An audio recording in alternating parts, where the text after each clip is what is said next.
Hello aspirants, very warm welcome on the YouTube channel of Analyst IAS. Recently 14 अक्टूबर को world ई waste day था and इससे 2 दिन पहले एक वेबसाइट पर इनविजिबल ई वेस्ट के बारे में बात की गई थी। इनविजिबल ई वेस्ट ऐसा ई वेस्ट होता है जैसे जो हम वेपिंग यूज़ करते हैं या बाकी लोग जो वेपिंग यूज़ करते हैं, एंड इसके अलावा जो ऐसा छोटा आइटम है जो लोगों की नज़र में आता ही नहीं है।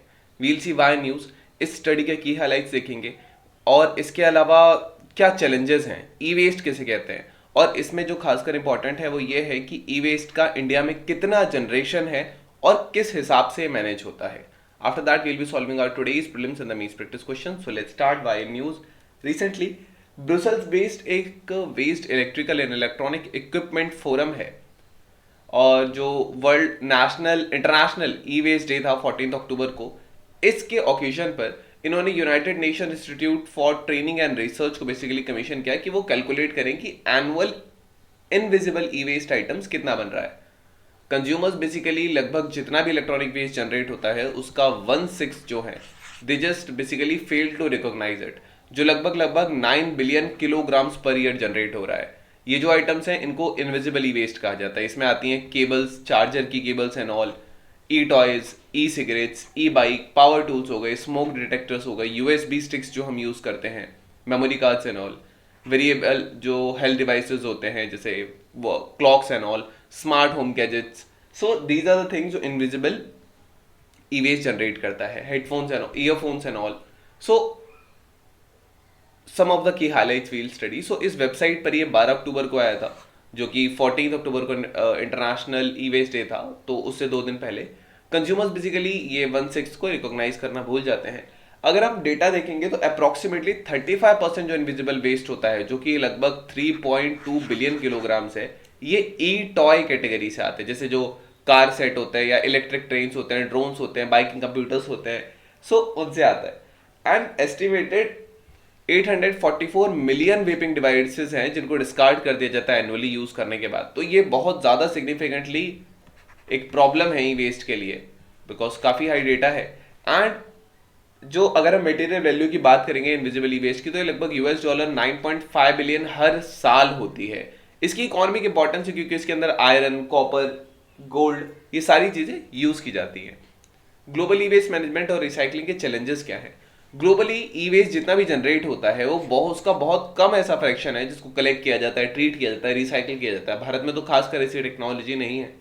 सो यूरोप में 55% जो ई वेस्ट जनरेट होता है ऑफिशियली उसको कलेक्ट और रिपोर्ट किया जाता है टोटल में से। स्टिल कुछ पार्ट्स वर्ल्ड में केवल जो एवरेज रेट कलेक्शन है वो 17% है। मेजॉरिटी जो है वो लैंडफिल्स में जाता है, जला दिया जाता है, इलीगली ट्रीट किया जाता है, इम्प्रॉपरली ट्रीट किया जाता है, या फिर हाउस होल्ड्स में ही लोग रख लेते हैं, जनरली इन चीज़ों को फेंकते नहीं है। तो basically the major problem is the public awareness. जो हम सर्कुलर इकोनॉमी जनरेट करना चाहते हैं ई वेस्ट मैनेजमेंट के लिए कि वो जहाँ से जनरेट होता है उसी हिसाब से वो वापस हो जाए, या तो एक्सटेंडेड प्रोड्यूसर रिस्पॉन्सिबिलिटी हो। So these are the things which can be mentioned in this. So lack of public awareness is one of the major hurdles in this. ये ग्लोबल अप्रोच दिखाता है कि उसकी जरूरत है ई वेस्ट मैनेजमेंट के लिए। इम्प्रॉपर डिस्पोजल है, ये बहुत सब्सटेंशियल एनवायरमेंटल रिस्क लेके आता है, जैसे हजार्डस कंपोनेंट्स जैसे कि लेड है, मर्करी है, कैडमियम है, दे विल अल्टीमेटली सीप in the soil and they will contaminate the soil अगर इनको प्रॉपरली मैनेज नहीं किया गया, या रिवर्स में चले जाएंगे तो वहां कंटामिनेट करेंगे। ई वेस्ट बेसिकली इलेक्ट्रॉनिक वेस्ट जो होता है, ये इलेक्ट्रॉनिक प्रोडक्ट्स जो कि अब उनकी यूजफुल लाइफ खत्म हो चुकी है या वो खराब हो चुके हैं। इसमें इलेक्ट्रिकल एंड इलेक्ट्रॉनिक इक्विपमेंट्स आते हैं या उनके पार्ट्स होते हैं जिनको डिस्कार्डेड कर दिया ओनर ने कि वो उनको फर्दर यूज नहीं करेंगे।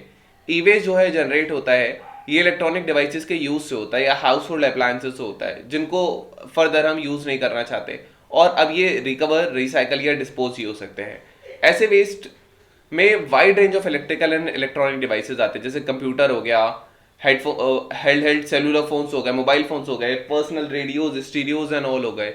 सो ये सारी चीजें, और भी रेफ्रिजरेटर एंड एयर कंडीशनर्स जो है ये इसमें आता है। ई वेस्ट का भारत में मैनेजमेंट क्या है? भारत जो है वर्ल्ड की 5th लार्जेस्ट प्रोड्यूसर है ई वेस्ट का, remember this point. And E waste का collection, transportation, segmentation, dismantling, recycling and all ये मैनुअली होता है, हाथों से किया जाता है, और ये सब करने वाले अनट्रेन्ड वर्कर्स होते हैं, और वो भी इनफॉर्मल सेक्टर में, कोई ऐसा फॉर्मल सेक्टर नहीं है। ई वेस्ट को जनरली हम गार्बेज में फेंक देते हैं, जिसको फिर वो रैक पिकर्स उसको उठाते हैं, क्योंकि लैक ऑफ अवेयरनेस है।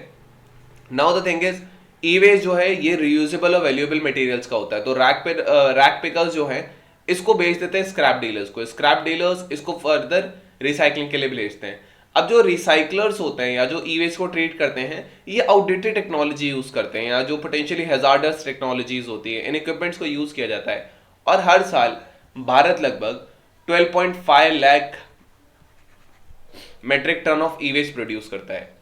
एनवायरमेंट में अगर एनवायरमेंटल परफॉर्मेंस इंडेक्स में देखें तो इंडिया 155 है आउट ऑफ 178 कंट्रीज। और भी अदर इंडिकेटर्स जैसे हेल्थ हजार्ड पे 127, एयर क्वालिटी पे 174, वाटर सैनिटेशन पे 124। So these are the things.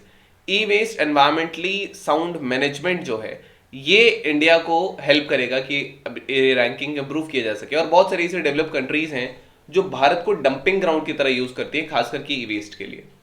E waste के बाद में क्या मैनेजमेंट हो सकता है? तो भारत में इलेक्ट्रॉनिक वेस्ट जो मैनेज होता है वो होता है environmental and forest hazardous waste regulations of 2008 and moreover 2011 में जो the E waste management and handling regulations था 2010 का, जिसको गवर्न करती है एनवायरमेंट एक्ट ऑफ 1986, ये भी रोल में आया था। तो इसका भी सिग्निफिकेंट रोल है। So these two are the acts which you should remember, 2008 एंड 2010। नाउ अगर हम 2019 का ये डेटा है, ग्लोबली लगभग 44.3 मेट्रिक टन जनरेट होता था ई वेस्ट एंड इसमें से केवल 9.3 ही जो है वो रिसाइकल प्रॉपरली होता था। अगर वैल्यू देखें रॉ मटेरियल्स की जो यूज होता है वो $57 बिलियन होती है। Total it's around 53.6 metric ton and 7.3 KG per capita के हिसाब से जनरेट होता है। You can pause the video here, you can just read more about things. Now we have our today's prelims practice question. Which of the following are the main contributors of the e-waste in the world?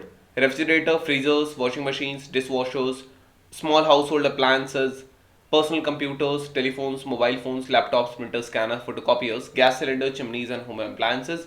You can type the answer in the comment section. Let me know if it's correct or not. Then we have a main practice question. So why e-waste is a global problem? What are the initiatives which can be taken to tackle the problem of growing e-waste? So this was all about today's video and session. I hope you understood it well. Thank you. Have a nice day and stay tuned with the list. Try for your better preparation.